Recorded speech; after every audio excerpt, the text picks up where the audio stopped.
Everyone, अब तक हमने देखा कि कैसे प्रिंसेस सीरिया को अप्रोच करती है और बोलती है कि हम क्या थोड़ी देर के लिए थोड़ी बातें कर सकते हैं।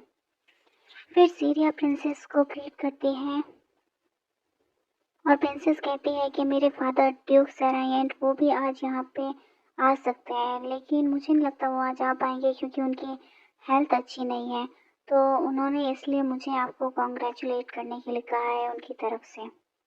और फिर वो सीरिया को ताना देते हुए बोलती है कि क्या आपका कोई मिडिल नेम है ग्रैंड डचेस इलारन। और फिर वो मन में सोचती है कि मैं ड्यूक डॉटर हूँ, क्राउन प्रिंसेस हूँ और यहाँ की फ्यूचर एम्प्रेस भी हूँ। तो मुझे लगता है कि मैं बहुत ज़्यादा सुपीरियर हूँ तुमसे, तो तुम्हें मेरे सामने हम्बल रहना चाहिए मेरी प्रेजेंस में। फिर सीरिया उसकी बात का जवाब देते हुए बोलती है कि नहीं, मेरा कोई भी मिडिल नेम नहीं है। और पूरे हॉल में एक ऑकवर्ड सी साइलेंस होती है। फिर प्रिंसेस बोलती है कि मुझे माफ़ करना, मेरा आपको ऑफेंड करने का कोई इरादा नहीं था। मैं ये कैसे सोच सकती हूँ। सेरिया बहुत शांत खड़ी रहती है और फिर वो कहती है कि कोई बात नहीं, मुझे कोई मिडिल नेम की ज़रूरत नहीं है। और हम देखते हैं कि लूसिया की इमेजिनेशन, जिसमें प्रिंसेस बोलती है कि तुम्हें इस बात पे शर्म आनी चाहिए, और सेरिया को इस बात से कोई फ़र्क नहीं पड़ता और इससे प्रिंसेस को बहुत जलन होती है। और लूसिया सोचती है कि कैसा अच्छा सबक सिखाया सीरिया ने प्रिंसेस को। एक नाकाम कोशिश सीरिया को एम्बेरस करने की कि वो एक कॉमनर है। और फिर हम देखते हैं कि लूसिया देखती है कि प्रिंसेस के साथ आई मेड सीरिया पे जानबूझ के ड्रिंक गिराना चाहती है। और वो सोचती है कि एक ड्रेस चुराना काफ़ी नहीं था जो अब तुम उसकी नई वाली ड्रेस भी खराब करना चाहती हो। मैं ऐसा नहीं होने दूंगी। और वो अपना हाथ उसकी तरफ बढ़ाती है और हम देखते हैं कि इस चक्कर के अंदर लूसिया के ऊपर वो जोश गिर जाता है। और ये सब देखकर सब वहाँ पे चौंक जाते हैं। और इस बात से हाइकिन गुस्सा हो जाता है और एक वाइन की बोतल को तोड़कर उसके सामने करता है और कहता है कि क्या मैं इसे मार दूं योर ग्रेस। फिर प्रिंसेस उसको कन्फ्रंट करते हुए कहती है कि कैसी बेवकूफ़ी है, तुम मार्किस एजल्स डॉटर को कैसे डरा सकते हो इस छोटे से इंसिडेंट के लिए। और वो सेरिया से कहती है कि माफ़ी मांगिए अपने गार्ड के ऑफेंस के लिए ग्रैंड डचेस एलारन। और सेरिया ये सब देखकर चुप हो जाती है। तो लूसिया सोचती है कि गुस्सा मत होना सेरिया, मैं ठीक हूँ। और लूसिया रोने लग जाती है। फिर ये देखकर सेरिया हाइकिन को रोकते हुए कहती है कि कॉफी की डिमांड करना कुछ ज़्यादा ही बोल्ड है। जब इस लड़की ने मेरी डॉटर के ऊपर वो जूस गिरा दिया मेरी ड्रेस को खराब करने के लिए। तब प्रिंसेस हंसते हुए कहती है कि आपको पता भी है कि तुम किस बारे में बात कर रही हो।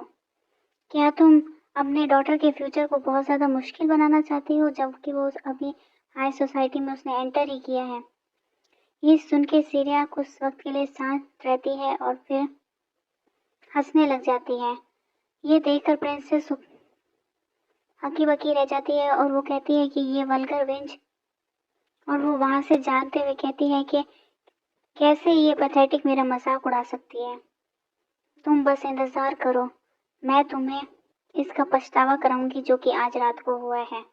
फिर लेनोर वहाँ आता है और कहता है कि ये तो पूरी तरीके से भीग चुकी है। तो सेरिया कहती है कि थैंक यू फॉर वेटिंग, अच्छा हुआ तुमने बीच में कुछ नहीं कहा। तो लेनोर बोलता है कि सेरिया, मैं प्रॉमिस करता हूँ कि क्राउन प्रिंसेस को मैं सिर्फ तुम पे छोड़ता हूँ, लेकिन मुझे उसके पेरेंट्स को एक लेसन सिखाना ही होगा कि वो अपने बच्चे की एजुकेशन को नेगलेक्ट कैसे कर सकते हैं। फिर सेरिया उससे कहती है कि मैं तुम्हें नहीं रोकूंगी, लेकिन वो कल के पेपर में क्या छापेंगे। और फिर सीरिया कहती है कि हमें थोड़ा प्राइवेटली कुछ बात करनी चाहिए। और वो लूसिया को हाइकिन को देते हुए कहती है कि इसको जल्दी से सुला दो। फिर वो सब गेस्ट को कहती है कि माफ़ कीजिएगा इस माइनर डिस्टर्बेंस के लिए, लेकिन आप बची हुई इवनिंग को बहुत ही अच्छे से बिना माइंड किए एंजॉय करें। फिर हम देखते हैं कि हाइकिन सीरिया को लेकर रूम की तरफ जा रहा होता है। फिर वो बोलता है कि तुम्हारे साथ अच्छा नहीं हुआ लिटिल वन, चलो देखते हैं तुम्हारा रूम किस तरफ है। फिर लूसिया सोचती है कि काफ़ी स्ट्रेंज है, अचानक से सब कुछ गरम गरम क्यों लग रहा है। शायद मैंने वो थोड़ा सा लिक्विड पी लिया था जब वो मेरे ऊपर डाला गया था, या नहीं ये कुछ डिफरेंट सेंसेशन है। ऐसा लगता है कि मेरे अंदर से कुछ बाहर आने वाला है। और फिर हम देखते हैं कि अचानक से फिर से एक मैजिक होता है और हाइकन ये देखकर चौंक जाता है और कहता है कि क्या तुम बीमार हो। और फिर एक फ्लैश लाइट होती है चारों तरफ और हाइकन जोर से चिल्लाता है कि लूसिया। और हम देखते हैं कि जब विंडो से वो फ्लैश लाइट बाहर जाती है तो नीचे प्रिंस भी उसे देख लेता है और चौंकता है। और हम देखते हैं कि लूसिया फिर से बेबी फॉक्स में कन्वर्ट हो चुकी है। और हाइकिन ये देखकर बहुत ज़्यादा चौंक जाता है और कहता है कि ये अचानक से क्या हो गया लूसिया। चलो ठीक है, वर्मोन इस सब को सही कर देगा। और वो साइड में देखता है तो देखता है कि वर्मोन वहाँ नहीं है और वो सोचता है कि वर्मोन कहाँ गया। चलो सोचता हूँ वो कहाँ जा सकता है। और ये सब सोच के उन दोनों का दिमाग काम नहीं करता और वो सोचते हैं कि वर्मोन तुम कहाँ हो और क्या कर रहे हो।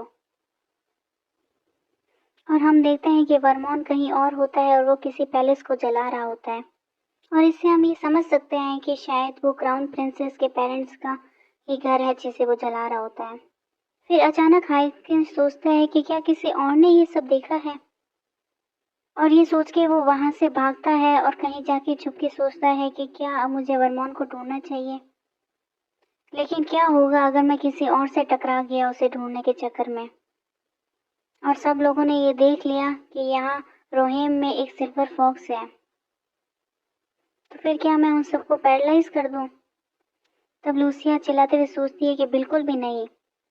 फिर हाइकिन एक पौधों के बीच में जगह देखता है और सोचता है कि ठीक है, मैं लूसिया को यहीं रख देता हूँ। और वो कहता है कि मैं वर्मोन को ढूंढने जा रहा हूँ और उसे लेकर आता हूँ, जब तक तुम यहीं पे चुपी रहो। मैं जल्दी ही वापस आ जाऊंगा तो कहीं मत जाना।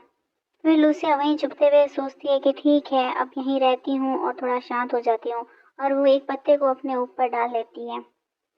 फिर हम देखते हैं कि वहां से प्रिंस आता है और वो कहता है कि इस बैंकॉट में काफी सारे उथल पुथल हुए हैं।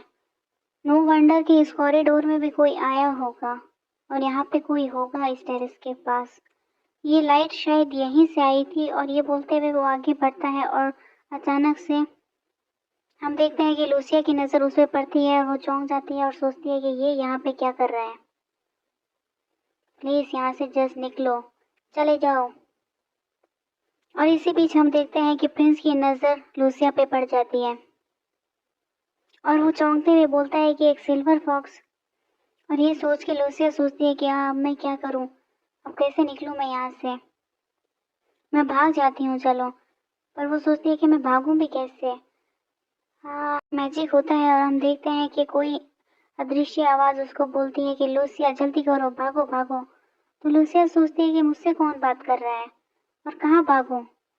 तो वही मैजिक वाली साउंड जो म्यूजिक होता है वो कहता है कि दिस वे, इधर आ। और हम देखते हैं कि प्रिंस उसकी तरफ हाथ बढ़ाता है और लूसिया सोचती है कि ये आखिरी चीज़ होगी अगर मैं अपने आप को एग्रिस के हाथ में पाऊँ। और ये सोचते हुए वो वहाँ से भागती है और कहती है कि मुझे लगता है मुझे इस आवाज़ की बात मान लेनी चाहिए एक बार के लिए। और वो अचानक से वहाँ से भागने लगती है और वो भागते भागते एक जगह रुकती है और सोचती है कि क्या मैंने उसको पीछे छोड़ दिया है। मैं भाग के कितना दूर आ गई हूँ,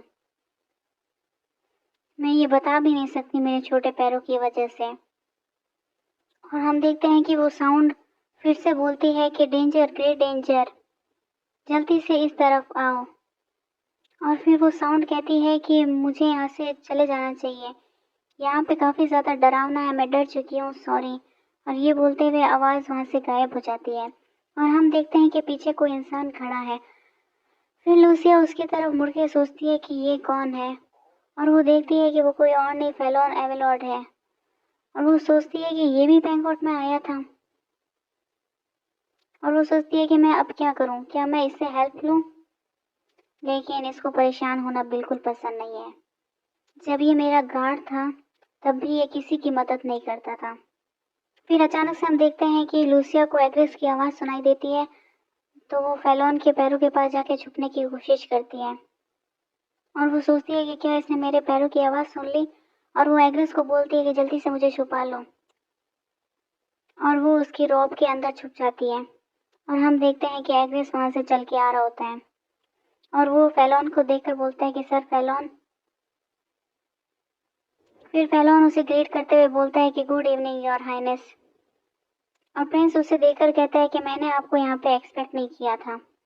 और वो फेलोन से पूछता है कि क्या तुमने कोई एनिमल देखा है यहाँ पे जिसके सिल्वर फर है। और लूसिया उसके रॉब के अंदर छुपी हुई सोचती है कि ये मुझे उसको नहीं दे देगा, है ना। फिर हम देखते हैं कि फेलोन उससे बोलता है कि मुझे नहीं लगता मैंने ऐसा कुछ देखा है। तो प्रिंस कहता है वो अच्छा।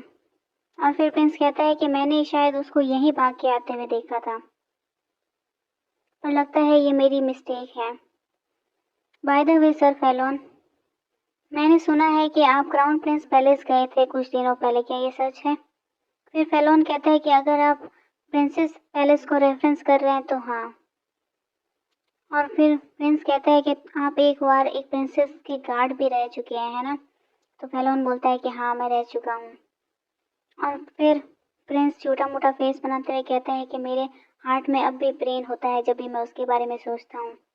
वो एकदम बहुत ही अच्छे दिल की थी मेरी बहन, एटलीस्ट जो भी उसने किया उससे पहले। मैं कुछ भी नहीं कर सकता सिवाय मुझे कोई दोषी मानते हुए कि मुझे उस पर और अटेंटिव होना चाहिए था। फिर ये ट्रेजेडी कभी होती ही नहीं। मुझे ही एक अच्छा बड़ा भाई बन के रहना चाहिए था। ये सोच के लूसिया को बहुत गुस्सा आता है और वो अपने हाथों को। फिर प्रिंस पूछता है कि क्या मैं एक अच्छा भाई नहीं हूँ सर फेलोन। तो फेलोन बोलता है कि मैं इस पोजीशन में नहीं हूँ बताने के लिए योर हाइनेस। अगर इस सवाल का कोई सही जवाब दे सकता है तो वो प्रिंसेस एलियाने हैं। सिर्फ वही है जो सच बता सकती हैं। Thank you everyone for. इस बार जल्दी आ जाएगा, तब तक के लिए शेयर सब्सक्राइब और लाइक करना मत भूलना। बाय।